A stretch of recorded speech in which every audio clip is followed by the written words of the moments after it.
Hola a todos. En el día de hoy vamos a hablar de lo que es el modelo de gentes y electrones pensantes. Y cuando uno habla de eso de electrones pensantes, uno dice, ¿qué querrá decir eso? Yo conozco el concepto de electrones, conozco el concepto de pensantes, pero ¿qué es ese cuento de electrones pensantes? Y gira en torno principalmente a cómo pensamos. Voy a compartir pantalla para que iniciemos con la charla en el día de hoy. Los electrones pensantes giran en torno a eso. O sea, cuál es nuestra forma de pensar, cómo nosotros nos enfrentamos a una serie de situaciones y cómo somos nosotros, sea como actores decididos o reconociendo esa diversidad de pensamiento. Vale la pena resaltar que cuando nosotros hablamos de electrones pensantes, en primera instancia, nosotros tenemos que definir muy bien tres tipos de actores. O sea, llamémoslo así, los tres frameworks. El primer framework son el actor como tal, el actor racional. ¿Quién es el actor racional y cómo opera? En segunda instancia, el conductual. Y en tercera instancia, el que está basado en reglas. Es decir, aquel que se soporta en las diferentes normas que nos rigen. Eso hace de que nosotros definamos bien eso que yo les planteé hace un instante. ¿Cómo pensamos? Esa es nuestra forma de ser. Y nosotros no somos constantes en la forma de pensar, sino que dependiendo de las situaciones, pues vamos viendo de que las cosas van variando. Ahora sí, entremos en calorcito. Primero hablemos del actor racional. ¿Quién es el actor racional? Cuando hablamos de actor racional, es aquel que se soporta principalmente en objetivos. Óiganlo muy bien, el que es con base en objetivos. Y eso conlleva fundamentalmente a un concepto, a la optimización. Es decir, que nosotros giramos en torno principalmente cuando hacemos ejercicios de pensamiento como actor racional en función de los objetivos. Ahora, hay tres tipologías de actores dentro del actor racional. El primero son las empresas. En el caso de las empresas, giran en torno fundamentalmente a maximizar utilidades.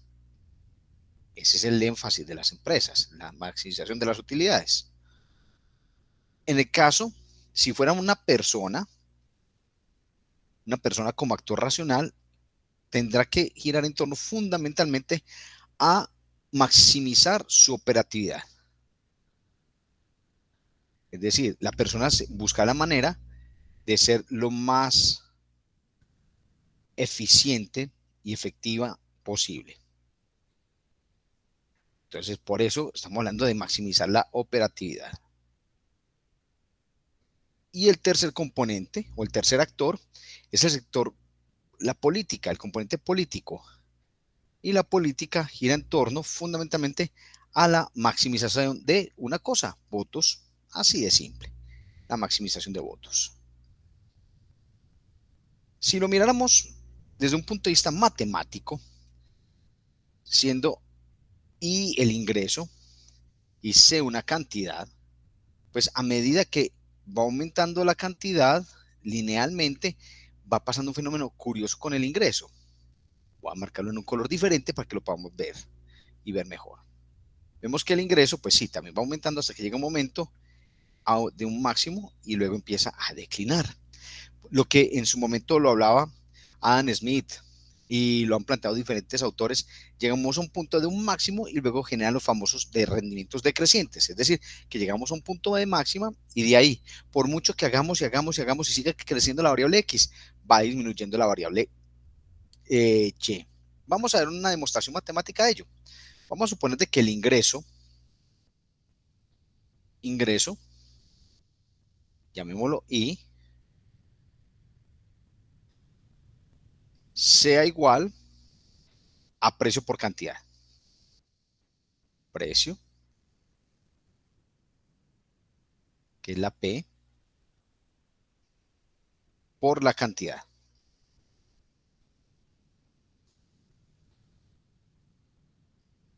Y resulta que hemos detectado, cantidad llamémosla C, y hemos detectado que el precio está definido por 50 menos la cantidad. Vamos a suponer que es 50 menos la cantidad, que el precio equivale, su estimación equivale a 50 menos la cantidad, no, o sea, menos C.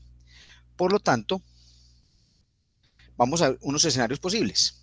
Veamos unos escenarios, vamos a ver el efecto matemático de cómo llegamos a un punto máximo y luego empieza a decrecer. ¿Listo? Vamos a ver. Cuando la cantidad es igual a 10, entonces vamos a tener entonces aquí que el ingreso será igual a 50 menos C por C. A ver, por C. Listo. Entonces, hagámosle. Cuando la cantidad es igual a 10, el ingreso será igual a 50 menos 10 por 10. Y esto nos da igual a 400. Cuando la cantidad es igual a 20, vámonos de 10 en 10, vamos a ver qué va a pasar. Cuando la cantidad es igual a 20, entonces el ingreso será igual entonces a 50 menos 20 por, perdón, por 10, qué pena, es que por 100. Se me ocurre lo más. Bueno, no es uno que cambia la matemática, miremos a ver. 50 menos 10 da 40, 40 por 10 da 400. Bien, está bien, no hay problema. 50 menos 20 por 20. 50 menos 20 da 30, 30 por 20 da 600. Alguien dice, wow, pues vendí 20 y me estoy ganando un ingreso de 600. Pues aumentemos a 30. Entonces la gente empieza a jugar con reglas de 3. Si con 10 me gané 400 y con 20 600, pues con 30 me va a ganar 800. Pillen aquí el detalle, que es bien hermoso. Cuando es igual a 30, ingreso igual a 50 menos 30 por 30. 50 menos 30 da 20 por 30 da 600. Y uno dice, uy, ¿qué pasó? Si vendí 20 y me gané 600 vendiendo 30, yo creí que me iba a ganar 800 y no. Miren que llegamos a un punto máximo. Entonces dice, no, no, no, de pronto fue un error, porque uno generalmente entra en una fase de negación y de duelo. Entonces uno dice, no, no, no, fue un error, miremos a ver con 40. Vamos a ver qué va a pasar con 40. Entonces reemplazamos a 40 y van a ver lo interesante que pasa. 50 menos 40 da 10 por 40 nos da 400. O sea que da lo mismo vender 10 unidades que vender 40 unidades porque la utilidad es la misma. Sin embargo, si lo miramos desde el punto de vista empresarial, hay un cierto nivel de desgaste por logística, por operatividad, al haber vendido 40 unidades, que es menor el nivel de desgaste que con 10. Y miren que aquí llegamos a un punto de máxima y luego empieza a disminuir. Esto, por ejemplo, en agricultura se ve mucho. Cuando uno aplica fertilizantes a los árboles o a las plantas, uno dice, no, pues yo aplico, por decir así, nitrógeno, va a echar cierta dosis. Y empieza el agricultor a hacer reglas de 3. Si eché tantos kilogramos, por decir así, de nitrógeno basado en, por ejemplo, en nitratos, entonces obtuve tal producción. Si le aplico más, entonces voy a obtener más. Y resulta que las plantas no, las plantas también tienen sus rendimientos decrecientes, llegan a un punto máximo de tope de consumo y ya dice, no más, no me des más, que no quiero más. Entonces, si lo vemos desde un punto de vista gráfico, esto que acaba de pasar, ¿cómo se va a ver? ¿Cómo se va a dilucidar? Se va a ver así. Obsérvenlo todos. Voy a ponerlo aquí en un color rojo. En que es como una curvatura. Es una curvatura. Sea la variable tiempo o sea la variable rendimiento. Entonces, vamos a ver qué tanto, voy a disminuir aquí el tamaño de la línea, tanto aquí como aquí es lo mismo, tanto aquí como aquí es lo mismo, solo que aquí hay una gran diferencia, que es mucho menos, aquí es mucho más, y que aquí llegamos a un punto máximo. Y aquí es la importancia también de los conocimientos que tengamos nosotros del cálculo. Máximos, mínimos, terras. Entonces aquí, por ejemplo, ya obtuvimos el valor máximo, el punto máximo, y sabemos que de allí no vamos a pasar. O sea, ya llegamos al límite y de ahí no vamos a pasar. Es así como funciona esto. Por eso es muy importante que hagamos una reflexión. Primero, si estamos en una condición de rendimientos decrecientes. Y segundo, y segundo, jugar con el criterio del apalancamiento. ¿Cómo así que el criterio del apalancamiento? Decrecientes. Un momentico. Ok. Ok. Perfecto. ¿Y el criterio del apalancamiento? ¿Cuál es el criterio? Hacer más con menos. Ese es el otro criterio que hay que aplicar. Hacer más con menos. O sea que lo que vamos a hacer nosotros es cómo obtenemos los máximos rendimientos, las máximas utilidades con el menor desgaste posible o los menores gastos o costos. Es aquí donde las decisiones dependen de nuestras acciones.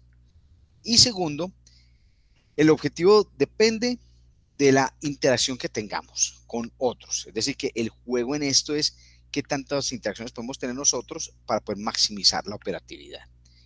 Eso en cuanto a la función racional, o sea, el pensamiento racional. ¿Qué pasa con el otro tipo? Miremos el segundo. Nos devolvemos aquí un poquito. Perdón. Cuando es conductual. Vamos a ver qué va a pasar cuando es conductual.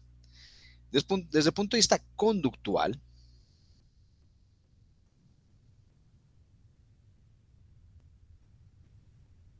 desde el punto de vista conductual, a ver, mouse, quédate quieto. El mouse a veces se resabia. Cuando es desde el punto de vista conductual, primero nos enfrentamos a tres teorías básicamente. La primera, la teoría del prospecto. Aquí voy a hacer una reflexión con ustedes. Quiero que hagamos una reflexión.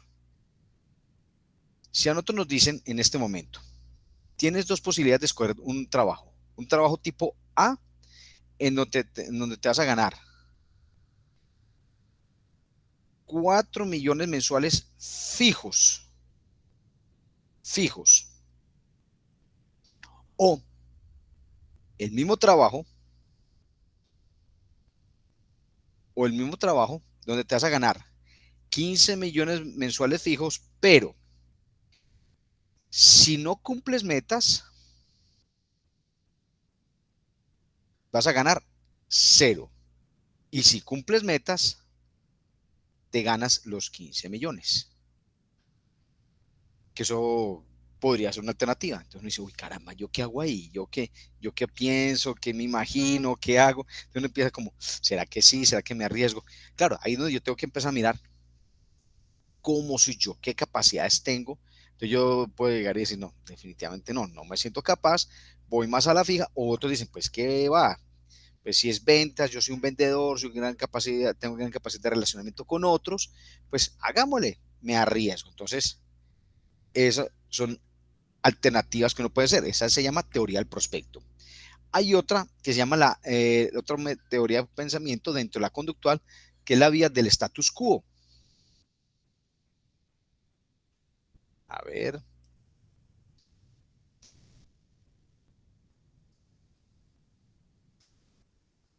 el status quo. Y la vía del status quo gira en torno principalmente en dos aspectos. Primero, hacer las cosas para que nos vean. O sea, si yo lo voy a hacer, no, voy a hacer algo para que me vean. Voy a regalar algo, voy a dar una limosna, pero para que me vean. Voy a ayudar a una comunidad, pero para que vean que yo soy muy buen ser humano. Esa puede ser una cosa, una alternativa. O sea, que yo haga las cosas para que me vean. Ven a ver, para yo, aquí.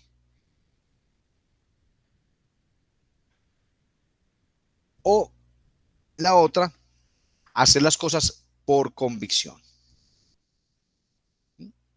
Inclusive muchos de nosotros, a medida que vamos envejeciendo, vamos dando cuenta que al comienzo pues que hacíamos las cosas pues para que nos vieran, y cuando uno es adolescente uno siempre busca el reconocimiento del grupo, de la comunidad en la que anda, y entonces uno quiere ese reconocimiento, entonces uno hace las cosas precisamente para que lo vean. Pero a medida que envejecemos ya hacemos las cosas porque queremos, porque nos gusta, porque nos nace, entonces ya pasamos a hacerlo por convicción. Eso es algo que es netamente conductual. Y la tercera alternativa del conductual es la vía tasa básica.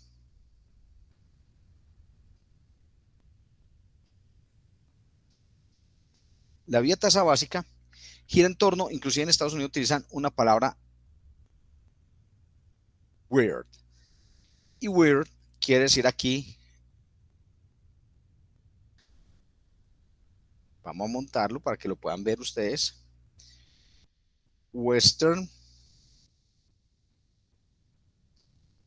Western educated, industrialized,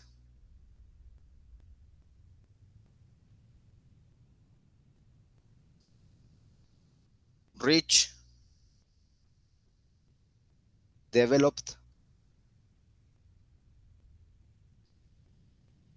countries. O sea, a ver, ¿qué quiere decir? Países desarrollados, ricos, industrializados o educados del occidente. Eso es lo que llaman la vía de la tasa básica. Y en donde la gente aprende, es decir, la gente se educa, le apuesta al conocimiento, sabe que el conocimiento es esencial en los que son de tasa básica. Ahora, ¿cuándo es con el modelo basado en reglas? El tercero. Cuando es basado en reglas, no fundamentalmente a lo siguiente. ¿Cuáles son las reglas? Ojo con este cuestionamiento. ¿Cuáles son las reglas que la gente sigue? Miren, hay una cosa muy bella y es el contraste entre la mamá y la abuela. La mamá le dice a uno, por favor, tienda la cama. Y uno dice, ah, mamá, no seas tan cansona. Y en fin, igual uno la atiende de mala gana. La abuela se le acerca y le dice a uno, mi hijo, como decimos aquí en esta tierra cafetera, mi hijo, ¿por qué no me hace el favor y me tiende la cama? La abuela no se tiene que enojar, la abuela no se tiene que enfurecer, la abuela no tiene no tiene que poner a regañar. Y uno inmediatamente le dice, sí, abuela, claro que sí, ya mismo lo hago. ¿Qué poder tiene la mamá? Perdón, ¿qué poder tiene la abuela que no tiene la mamá? Y aquí hay un componente muy bello. La abuela es autoridad, la mamá tiene autoridad. Entonces aquí es donde está la gran diferencia entre ser y tener autoridad. La abuela es autoridad, la mamá tiene autoridad. Qué bello. Y las reglas que más fácil seguimos nosotros son las reglas de los abuelos. Los abuelos no se tienen que enojar, no se tienen que desgastar porque lo seguimos. Entonces, cuando es un modelo basado en reglas, nosotros miramos dos aspectos. El aspecto número uno es el tipo de regla. El tipo de regla. Cuando decimos el tipo de regla, pueden ser reglas que han sido fijadas o reglas que han sido adaptativas. O sea, reglas que van evolucionando poco a poco, como las famosas reglas asociadas, por ejemplo, a los pico y placa en los vehículos en nuestro país, acá en Colombia, que son reglas que van adaptando según cómo van evolucionando los niveles de contaminación en las ciudades. Y también en función del contexto de decisión. Y según el contexto de decisión, tenemos dos alternativas. O tomar decisión como tal, o basarme en teoría de juegos. De aquí surgen cuatro escenarios. Observen todos. Según la decisión y el juego, según si son fijadas o adaptativas. Miremos. Primer caso. Primer caso. cuando son fijadas y con decisión, se cumplen. Aquí no se cuestionan, aquí no se violan. Por ejemplo, semáforo en rojo indica parar. Ya, es una regla fijada y en el contexto de decisión es una decisión, se cumple. Ahora, estamos en un juego de parqués, dominó, monopolio, en fin. Hay unas reglas fijadas en el juego, se cumple. Aquí no hay nada que decir, aquí no hay nada que cuestionar. O sea que las reglas fijadas siempre se cumplen o se cumplen. Quiéralo o no, se cumple. Ahora, cuando son reglas adaptativas y en teoría de decisión, empieza a hacer un jueguito. Y póngale cuidado. ¿Hasta qué punto la cumplo? Oigan eso, ¿hasta qué punto la cumplo? ¿Qué quiere decir eso? Sí, que yo puedo decir, sí, yo la puedo cumplir hasta cierta condición. Por ejemplo, los pico y placa, lo que pasa con los pico y placa. Ah, que es que instauraron un pico y placa, entonces hay ciertos tipos de carros pueden vehicular en ciertos días. Entonces, muy sencillo, compro dos carros.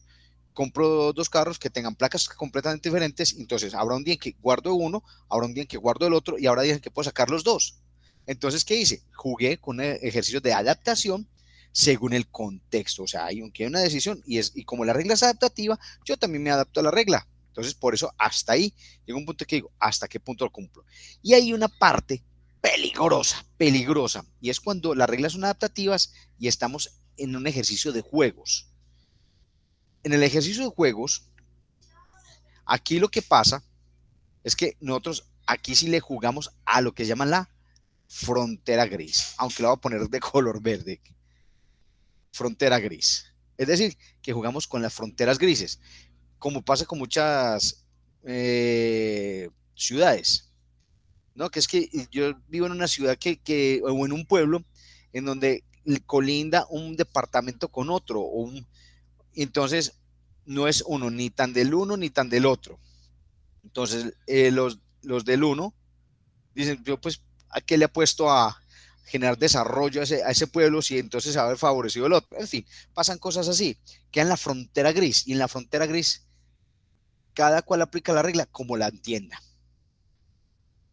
Por ejemplo, por ejemplo, un juego de cuando jugamos cuando éramos niños, el famoso escondite, o la famosa lleva, o la famosa lleva congelada, que no, de niño, yo sé que muchos de los que me están escuchando me deben estar diciendo, Luis Miguel, ¿qué es eso?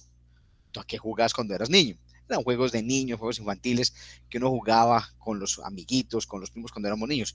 Ya hace más de 3 décadas que jugué yo eso cuando era niño, pero una cosa bellísima. Entonces, ahí uno juega con la frontera gris, entonces se armaban las peleas, que uno decía, no, que yo sí lo encontré, que yo no lo encontré, en fin. Entonces, al final, los adultos tenían que entrar a colaborar en la definición y en la aclaración del problema porque estaba en una frontera gris. Entonces, y es por eso, porque es una regla adaptativa y no un componente de juegos. Ahora, siempre las decisiones, cuando son adaptativas, son muy de carácter experimental. Eso es el problema que tienen estas, que son muy experimentales. Muy como, vamos a mirar cómo nos va. Por ejemplo, lo que nos ha pasado con el COVID-19 ha sido muy de reglas adaptativas, que ya poco a poco ya nos hemos ido adaptando y acomodando. Que en una ocasión que no podíamos salir, luego que solo podíamos salir a ciertas horas, que para poder comprar mercado solo podían ciertos números de cédulas, reglas adaptativas, son todas muy experimentales.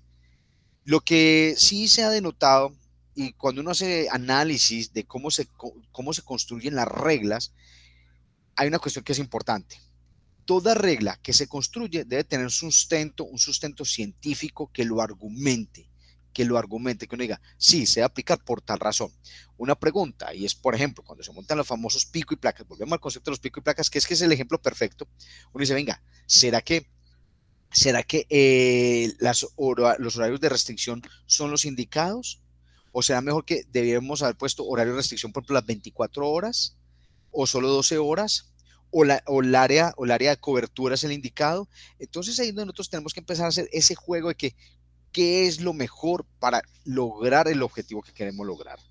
Por eso las reglas cuando se construyen es muy, muy importante que se puedan evaluar, valorar. Ahora, ustedes me dirán, bueno, Luis Miguel, ok, nos parece maravilloso lo que tú nos planteas con respecto al modelo racional, al modelo conductual y al modelo basado en reglas. Pero entonces, ¿qué? Aquí no voy a hacer ningún test. Aquí no voy a decir, no, pues miren, vuélvanse 33.3% de cada caso. No, porque dependiendo de la condición, en algunos momentos somos racionales, en otros somos de comportamiento y en otros somos basados en reglas. O sea, somos una mezcla, un mixture de muchas características.